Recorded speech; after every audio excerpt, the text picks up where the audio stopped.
ताजमहल, भाई मैं इसको सिंबल ऑफ लव कहूँ या सिंबल ऑफ लॉस, ऐसा मैं इसलिए कह रहा हूँ क्योंकि जिस मुमताज़ से शाहजहां इतना प्यार करता था, उसके मरने का कारण भी वही बना। और आज मैं आपको इस वीडियो में कुछ एक ऐसी बातें बताने वाला हूँ जो ज़्यादातर लोग नहीं जानते हैं। मेरे को आर्कियोलॉजी की मैंने कुछ बुक्स पढ़ी, और मेरे एक फ्रेंड हैं जो हिस्ट्री से रिलेटेड बहुत चीज़ें जानते हैं, तो उनसे मेरे को बड़ी बारीक डिटेल मिली जो स्कूल की किताबों में जो चीज़ें नहीं पढ़ाई जाती हैं। ऐसी ऐसी चीज़ें बताने वाला हूँ। एक तो आगरा फोर्ट, और ताजमहल, और फतेहपुर सीकरी, ये तीनों आपस में कनेक्टेड हैं अगर किसी को नहीं पता हो तो। और इनका क्या कनेक्शन है उसके बारे में भी मैं बात करूंगा। Welcome back.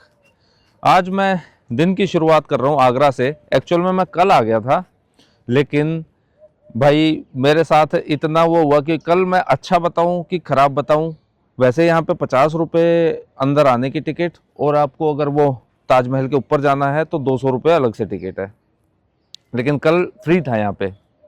वो क्यों था? क्योंकि एक उर्स नाम का फेस्टिवल है जिसमें कि मुमताज़ की जो रियल कब्र है ना, मुमताज़ की और शाहजहाँ की, वो ऊपर फेक कब्र है इसमें। और वो जो इसका बेसमेंट है, बेसमेंट में इसकी रियल कब्र है। तो साल में एक बार खोली जाती है वो कब्र, और उस पर चादर चढ़ाई जाती है। इसलिए फ्री था यहाँ पर। लेकिन भाई क्या एक्सट्रीम लेवल की भीड़ थी। मैं आया और मैं कम से कम भी 5 से 6 घंटे लाइनों में लग लग के मैं यहाँ तक पहुँचा। फिर मेरा कुछ शूट करने का मन नहीं किया, तो इसलिए मैं वापस गया, होटल लिया, और अब मैं सुबह सुबह 7 बजे यहाँ पर पहुँच गया हूँ। और सच में बहुत मज़ा आ रहा है। सारे रास्ते खुले हुए हैं। कल तो ऐसे जिगजैग जिगजैग लाइनें बना के 5 से 6 किलोमीटर इन्होंने हमें पकाया था कल। तो भाई अब शुरू करते हैं मेन टॉपिक पे जो आते हैं अपने, कि क्या चीज़ है। 1631 में मुमताज़ की डेथ हुई, और 1632 में ये ताजमहल बनना शुरू हुआ था। मुमताज़ की डेथ का कारण क्या था, ये मैं आपको बताता हूँ कि मुमताज़ जो है शाहजहाँ की तीसरी बीवी थी, और पहले की जो 2 बीवियाँ थी उन दोनों से एक ही बच्चा था। और जो मुमताज़ थी, मुमताज़ से शाहजहाँ को मिले 14 बच्चे, जिसमें से कि 7 जिंदा रहे और 7 मर गए। और जो मुमताज़ मरी, उसका भी यही कारण था। जब वो 14वें बच्चे को जन्म दे रही थी तो लॉस ऑफ ब्लड के कारण उसकी डेथ हुई। और उसके बाद शाहजहाँ जो है यहाँ कब्र पे बैठ के रोता रहता था, और 1 साल तक ये सिलसिला चला, और उन्होंने ताजमहल बनवाना शुरू करा। हालांकि इस ताजमहल को बनने में 22 साल लगे, लेकिन औरंगजेब जो उनका बेटा था, वो ये चीज़ें नहीं देख पाता था कि चीज़ें हट रही हैं, राजपाट पे ध्यान नहीं है। तो औरंगजेब ने अपने ही पिता की गद्दी पर बैठने के लिए उनको ही, जो ये फोर्ट है ना, लाल किला भी बोलते थे पहले इसको, अब आगरा फोर्ट के नाम से बोला जाता है। नॉर्मल सा फोर्ट है, और लाल बलुआ पत्थर का, उस फोर्ट के अंदर उसको कैद किया था शाहजहाँ को। हालांकि मरने के बाद शाहजहाँ को यहीं पर दफनाया गया, मुमताज़ के बगल में। लेकिन मौत से पहले वो जो पैरालाइज भी हो गया था, बुढ़ा हो गया था, और उसको एक दीवार के अंदर चिनवा दिया गया। उस दीवार में एक छेद होता था, उस छेद से सिर्फ ताजमहल देखा जा सकता था। तो जब हम आगरा फोर्ट जाएंगे ना, जब हम, तो वो जगह भी आपको दिखाऊंगा। राजस्थान में एक जगह है मकराना। मकराना से ये मार्बल यहाँ पर लाया गया, और उस पत्थर से ये बनाया गया। ये मकराना का जो पत्थर होता है ये बिल्कुल सफ़ेद चमकता है, लेकिन ये अब पोल्यूशन की वजह से और टाइम के चलते थोड़ा सा काला पड़ने लगा है। हालांकि मेंटेनेंस इसकी होती रहती है। और अगर आप इसकी ये मीनार देखेंगे ताजमहल की, तो हल्की सी आपको झुकी हुई नज़र आएंगी। तो इनको टिल्ट करने का रीज़न यही था कि ये चारों दिशाओं में, अलग अलग दिशाओं में ऐसे झुकी हुई हैं थोड़ी थोड़ी, कि कभी अगर ऐसे हुआ कि मीनार गिरी तो वो महल के ऊपर ना गिरे, मीन्स कब्र के ऊपर ना गिरे। भाई यमुना नदी के किनारे बसा हुआ ये स्ट्रक्चर है तो रियल में बहुत प्यारा, और बहुत ह्यूज भी है। और यहाँ पर आने की जो टाइमिंग्स रहती हैं वो सुबह 6 बजे से शाम के 6 बजे तक होती है।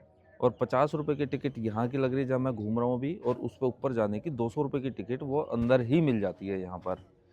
शुक्रवार को ये बंद रहता है क्योंकि यहाँ पर ये मस्जिद है जो यहाँ के लोकल लोग जो है यहाँ नमाज अदा करते हैं, तो इसलिए शुक्रवार को आप ना आइए। तो भाई अब मेरा यहाँ से निकलकर और आगरा फोर्ट जाने का टाइम आ गया है। कुछ एक मेन चीज़ आपको यहाँ की बता देता हूँ जाने से पहले कि एक तो 15, 16 और 17 जनवरी को आप यहाँ भूल के भी मत आना। भले ही फ्री रहता है उस दिन ताजमहल, लेकिन कोई फ़ायदा नहीं है, आपको एंट्री के बाद जो है ना इतनी भीड़ मिलेगी जगह जगह। और वेस्ट गेट और ईस्ट गेट 2 गेट है इसमें, तो आप वेस्ट गेट पे गाड़ी खड़ी करो और वहाँ से आप पैदल भी आ सकते हैं। पैदल रास्ता 500 मीटर है और 700 मीटर के आसपास वैसा रास्ता है जो उसमें गोल्फ कार्ट से आप आ जाओ। लेकिन भाई अंदर जो है ना कुछ अटपटे से कानून है। सेल्फी स्टिक अलाउड है लेकिन उसमें स्टैंड नहीं होना चाहिए। ट्राइपॉड अलाउड नहीं है। आप खाने पीने की चीज़ें नहीं ला सकते, बैग नहीं ला सकते। लॉकर बना हुआ है, लेकिन लॉकर आप नहीं लें तो ज़्यादा बढ़िया है, क्योंकि जो है ना आपका 1.5 घंटा आराम से वेस्ट हो जाएगा लॉकर में सामान रखने और निकालने के चक्कर में। ये थी मेन चीज़ें। फिर कैमरा बैग अलाउड नहीं है, कैमरा ले जा सकते हैं आप, ठीक है। माइक अलाउड नहीं है, और मतलब जो भी चीज़ें हैं ना आपको नेकेड हाथ में आप पकड़ के ले जा सकते हैं। पानी की बोतल अंदर अलाउड नहीं है, हालांकि डिस्पेंसर लगे हुए हैं। तो कानून तो कुछ अटपटा सा है। अगेन मुझे तो समझ नहीं आया कि जब कैमरा बैग अलाउड नहीं है और ड्रोन तो ऑब्वियसली है ही नहीं, और यहाँ पे नेटवर्क जैमर लगे हुए हैं तो आपके फ़ोन में नेटवर्क भी नहीं आएंगे। तो जो आपके साथ के बंदे हैं ना उनको आप साथ ही रखें तो ज़्यादा बढ़िया है, अलग ना हो। तो चलो अब आगरा फोर्ट की तरफ चलते हैं।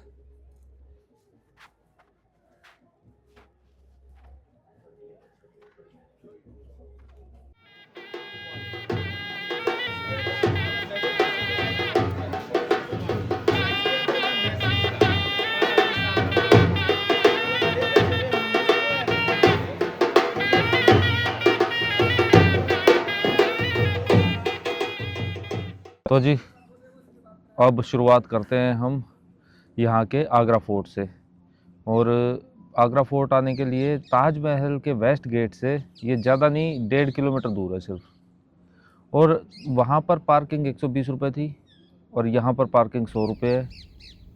और यहाँ पे भी एंट्री के लिए वही सब चीज़ें, ट्राइपॉड नहीं चलेगा, सेल्फी स्टिक नहीं चलेगी। सेल्फी स्टिक चलेगी लेकिन स्टैंड नहीं होना चाहिए उसके अंदर।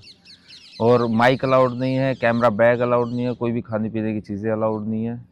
सेम कंडीशंस हैं जो वहाँ पर थी। मैं इस फोर्ट के अंदर एंटर हो चुका हूँ, और हालांकि उतना ह्यूज फोर्ट नहीं है ये, और प्लेन में ये जैसे आपने देखा होगा ना किले ज़्यादातर ऊंचाई पे हुआ करते थे, लेकिन उतना ह्यूज नहीं है। पर इसके जो है ना चारों तरफ ऐसे खाई बनाई गई है कि और उसमें पानी भरा रहता था, या जो भी केमिकल वगैरह ये लोग डाला करते थे ताकि बंदे उसको पार करके ना आ सके। और अब मैं शुरू कर रहा हूँ। ये है पीछे जहांगीर भवन। जिसको नहीं पता हो जहांगीर कौन था वो मैं बता दूँ। शाहजहाँ के पिता का नाम जहांगीर था और जहांगीर के पिता का नाम अकबर था। तो चलो अब ये जहांगीर भवन से शुरू करते हैं और ऐसे घूमते हुए हम अंदर की तरफ चलेंगे। भाई जहांगीर भवन के अंदर एंटर होते ही मैं आपको यहाँ का मेन सिक्योरिटी सिस्टम दिखा देता हूँ। ये इधर एक बड़ा दरवाज़ा है और सामने ओपन एरिया है।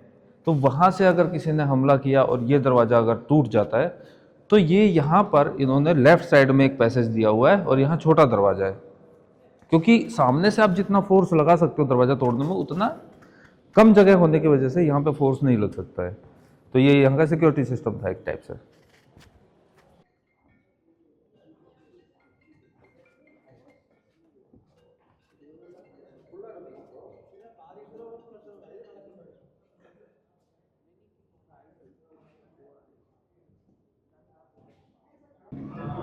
अभी हम इस किले के दूसरे फेज में पहुंच गए हैं और इस जगह को बोलते हैं रोशनारा। और रोशनारा बोलने की वजह जो है, आपने पिछला वाला पार्ट देखा होगा वो बलुआ पत्थर से बना हुआ है और ये जो है ना ये मार्बल से बना हुआ है।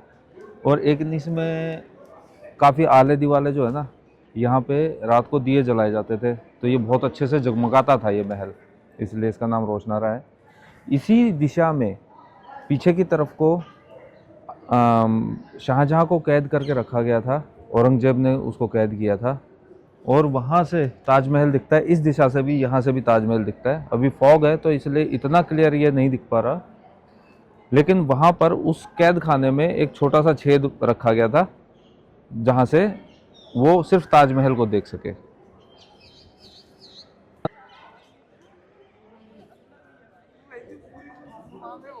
कितना बढ़िया ह्यूज ये किला बना हुआ है। अब कभी आपने सोचा है कि आपको अपने ही बनाए हुए घर में अगर कैद होना पड़े तो कैसा लगेगा? भाई, शाहजहां ने ही ये किला बनाया था। जो ताजमहल बनाया ना शाहजहां ने, तभी ये किला भी बनाया था। और सोचो, उसी के बेटे औरंगजेब ने उसको यहीं पे कैद करके रख लिया था। अपने ही घर में कैद होकर रह जाना, वो भी 22 साल, कम नहीं होते भाई। और उसने, वो ऐसा शख्स था जिसने कैद के दौरान ही अपना दम तोड़ दिया। महल के बाद हम पहुंचे हैं, ये जगह है दीवाने खास, और ये इसका थर्ड फेस है। दीवाने खास मतलब कि ये यहाँ पर सभा लगा करती थी, जो कि मैं आपको दिखा देता हूँ। ये यहाँ पे महाराज बैठा करते थे और ये सभा लगा करती थी और यहीं पे सुनवाई हुआ करती थी।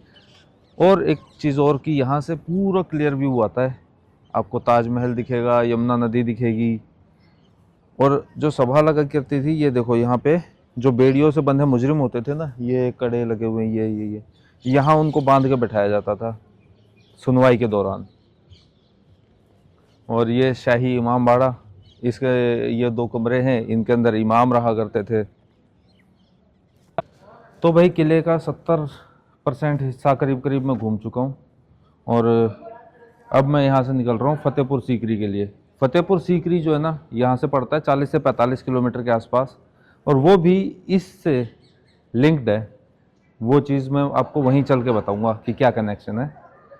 और भाई यहाँ पे जैसे मैं अभी सर्दियों में आया हूँ, फॉग है, ताजमहल यहाँ से नहीं दिख पा रहा किले से, जबकि बहुत क्लियर व्यू आता है।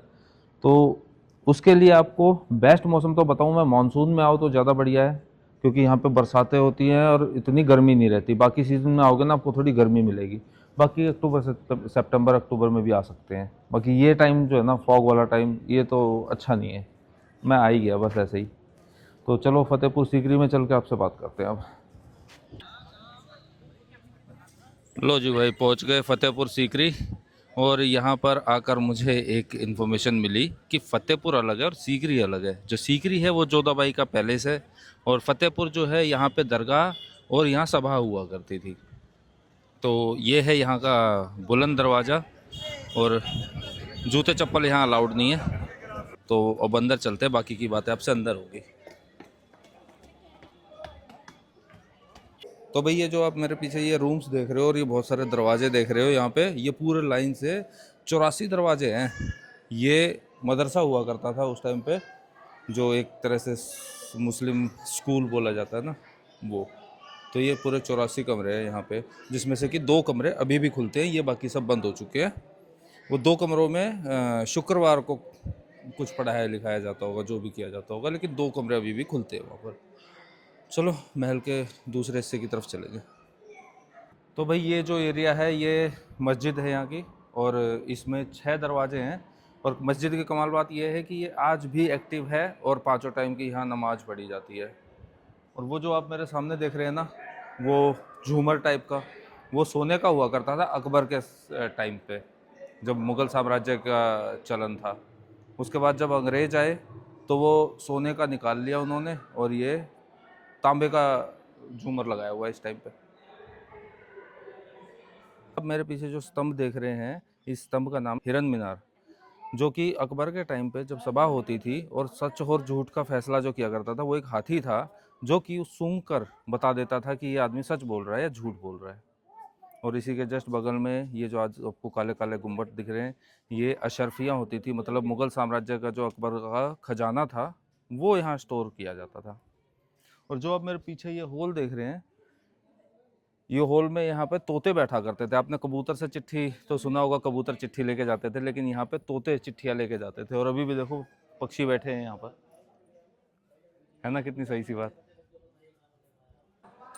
भाई अभी जो मैं पहुंचा हूँ यहाँ पे, आपने देखा होगा ये सब जो है ना लाल बलुआ पत्थर लगे हुए सब जगह, लेकिन यहाँ पर जो है ये सफ़ेद मार्बल बना हुआ है। ये है मेन दरगाह। और इसकी ख़ास बात क्या है कि इसके अंदर ये 84 जाली लगी हुई हैं चारों तरफ, तीनों दिशाओं में। और ये जितनी भी जालियाँ हैं सब अलग अलग डिज़ाइन की हैं, किसी का भी डिज़ाइन मैच नहीं करेगा, आप देखेंगे ध्यान से तो ये सारी अलग अलग है। और एक और ख़ास बात कि यहाँ बाहर से अंदर का कुछ नहीं दिखेगा, क्योंकि अंदर जाएंगे आप तो वहाँ से चारों तरफ का बाहर का सब नज़र आता है। और ऐसे जो है ना ये पूरा एसी से भी ज़बरदस्त है। ये 3 बॉक्सेस यहाँ पे बने हुए हैं, इसमें ऊपर डालोगे ना ऐसे तो ऊपर से ऐसे हवा घूम के ना और यहाँ आ रही है। मतलब कोई चीज़ आप कोई तो देख नहीं सकता, कुछ नहीं, बिल्कुल नेचुरल। और क्या ठंडी ठंडी हवा आ रही है भाई, रियल में क्या कॉन्सेप्ट था पहले के लोगों का ना। तो भाई ये जो है ना ये दरवाज़ा है, ये अकबर के टाइम की सीक्रेट टनल हुआ करती थी। और इसका नक्शा सिर्फ अकबर के पास था, जिसमें माना जाता है कि इसके रास्ते जो है ना आगरा, दिल्ली, लाहौर, कई जगह निकलते हैं। और जो अनारकली के बारे में आपने सुना होगा, तो अनारकली को इसी दरवाजे से लाहौर में निकाल दिया गया था, जो कि अनारकली की कब्र जो है ना इस टाइम लाहौर में है। और गवर्नमेंट ने फिर ये बाद में ये सुरंग ना कई जगह से डैमेज हो गई, तो गवर्नमेंट ने इसको बंद कर दिया और यहाँ ताला लगा दिया है अब।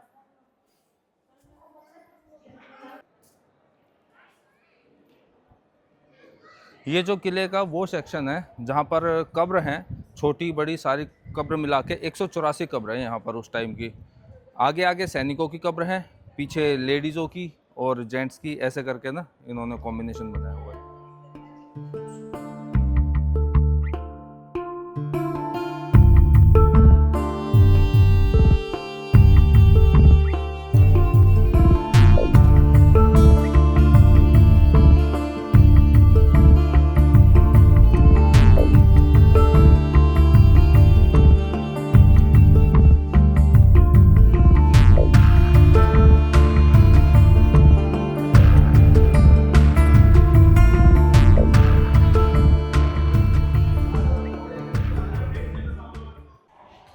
जी लो, आ गए हैं हमारे आज के लास्ट डेस्टिनेशन।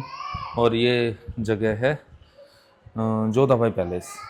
और वैसे तो अकबर की 6 बीवियाँ थी, 3 का जिक्र अच्छे से नहीं है, लेकिन जो ये है दूसरी बीवी थी। लेकिन 6 में से जो सबसे ज़्यादा प्यार अकबर किया करता था वो जोधाबाई को किया करता था। मेन 3 बीवियाँ जो देखी गई हैं उनकी, एक हिंदू, एक मुस्लिम और एक क्रिश्चियन थी। उनके तो छोटे घर थे वहाँ पर जो मैं दिखा रहा था अभी थोड़ी देर पहले, लेकिन जो सबसे बड़ा ह्यूज पैलेस भाई ये जोधाबाई का अकेले का था। इसी से पता लगता है कि वो इससे कितना प्यार करता था। और जोधाबाई जो है ना उसने कंडीशन रखी थी शादी से पहले कि मैं मूर्ति पूजा भी करूँगी और मेरे को मेरे धर्म और रीति रिवाजों के हिसाब से ना रोका जाए। तो उसने इस बात का सम्मान किया था और आखिरी दम तक यही बात कही जाती है कि भाई वो पूजा पाठ में और इन चीज़ों में, मतलब जैसे धर्मनिरपेक्ष नहीं था बंदा। जो अकबर के बारे में कहा जाता है कि वो सभी धर्मों का आदर करता था और सबको मिलाने की कोशिश भी करता था।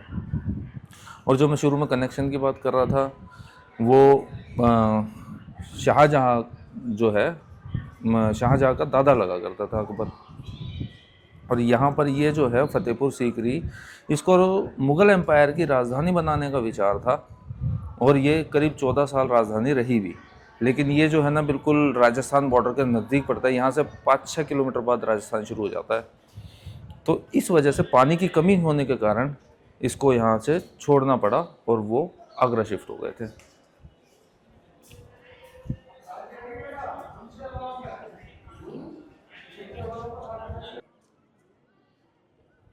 तो भाई जोधाबाई पैलेस के अंदर इकलौती एक जगह है जहां अकबर अपनी सभा का आयोजन किया करते थे। ये है मेरे पीछे दीवाने खास।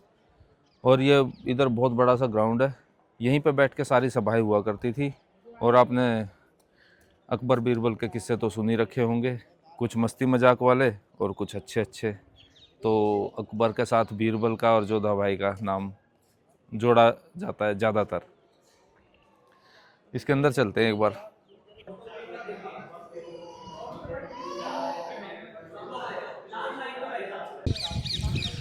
तो जी अकबर की गद्दी पे तो बैठ गए। देखा, गद्दी किसी की सगी नहीं होती। पहले अकबर की थी, अभी मेरी है। Just joking. लेकिन सही है। बताओ, यहाँ बैठ के सारे छोटे बड़े फैसले लिए जाते थे मुग़ल सल्तनत के। अच्छा लग रहा है आज, काफ़ी घूम लिए। अब मेरा प्लान कुछ इस तरह से है कि अब मैं जाता हूँ मथुरा, क्योंकि अगर मैं वृंदावन आज जाऊँ तो मैं फिर निधिवन कवर नहीं कर पाऊँगा, क्योंकि कल जो है ना निधिवन बंद रहता है। तो मैं सोच रहा हूँ कि आज मथुरा पहुँच जाऊँ और सुबह जो है ना एक मथुरा का टूर करेंगे। तो होप आज का वीडियो आपको इन्फॉर्मेटिव लगा हो, और मिलते हैं फिर एक और ऐसी वीडियो के साथ। बने रहिएगा हमारे साथ। सी यू सून।